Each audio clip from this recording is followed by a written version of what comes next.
Hello, I'm Bill Bullard with R-CALF USA, the voice of the independent cattle producer in the United States of America. Well, just over a generation ago, the United States had 1.3 million beef cattle farms and ranches. It had 37 million beef cows in the mother cow herd. There were 110,000 independent cattle feeders, and we call those farmer feeders, and the four biggest beef packers controlled 36% of the fed cattle market. Now, by today, well over 500,000 beef cattle farms and ranches have exited the industry. The U.S. beef cattle herd contains nearly 6 million fewer cows, and 75% of the nation's farmer feeders are now out of business. And the four biggest packers now control 85% of the fed cattle market. So what happened? What drove so many participants out of our domestic cattle industry in such a short time period, threatening our nation's food security? Well, prior to the 80s, the laws, regulations, and policies that defined the regulatory framework within which our entire cattle and beef industries operated were geared towards sustaining America's family farm system of agriculture, a system that had earned the envy of the world for its efficiency and reliability in producing an abundant, affordable, and safe food supply. But that ideal soon changed. Corporate agribusinesses flocked to Washington, D.C., and convinced lawmakers and policymakers that what a disaggregated family farm and ranch system could do well, corporate agribusinesses could do better. So they enlisted the help of land-grant university economists to provide theoretical evidence that America would be better served by largeness of scale, that the larger the scale of cattle and beef production enterprises, the lower the cost of producing higher quality beef and the greater savings for consumers.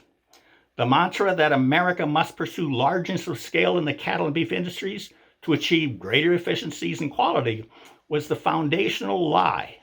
It drove hundreds of thousands of American cattle farms and ranches out of business.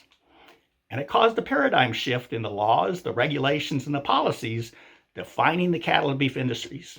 A conscious decision was made to de-emphasize the family farm and ranch model in favor of a corporate agribusiness model. And not a single Secretary of Agriculture has fulfilled their statutory duties since that time to strengthen America's family farm system of agriculture. And why would they, after being convinced that corporate agribusinesses could produce better and lower cost beef?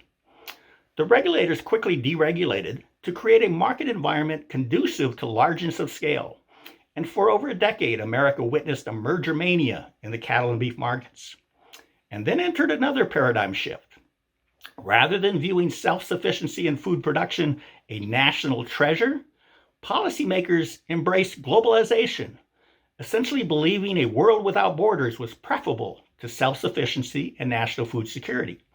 So the U.S. Department of Agriculture, USDA, began to systematically dismantle national regulations that favored self-sufficiency in order to pave the way for more and more imports. For example, they lowered the standard that required all imports to meet food safety standards that were at least equal to the standards of the United States.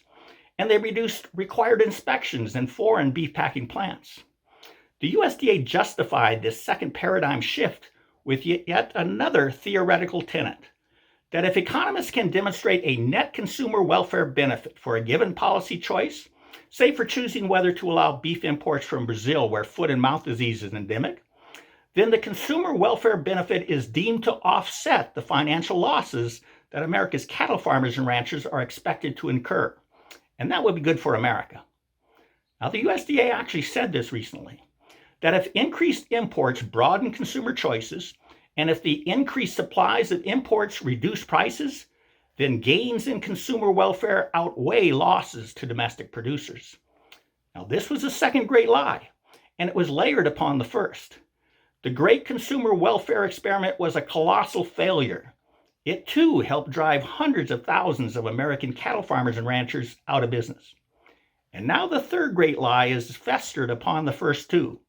This lie says that packers must control the marketing, if not the production of cattle, through unpriced contracts known as alternative marketing arrangements, or AMAs, in order to increase consumer welfare through gains in efficiency and quality. And without AMAs, they say, consumers will receive lower quality beef at higher prices, and America's cattle farmers and ranchers will suffer. Has anyone looked at the marketplace the past several years? the marketplace where unpriced AMAs are at the highest level in history, where consumers are paying super inflated prices for beef, and where America's cattle farmers and ranchers are fighting just to hopefully receive their cost of production from the marketplace? You want to help end these multi-layered lies?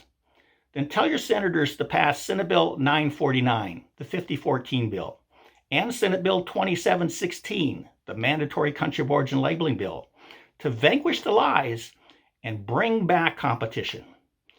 Go to labelourbeef.com to learn more.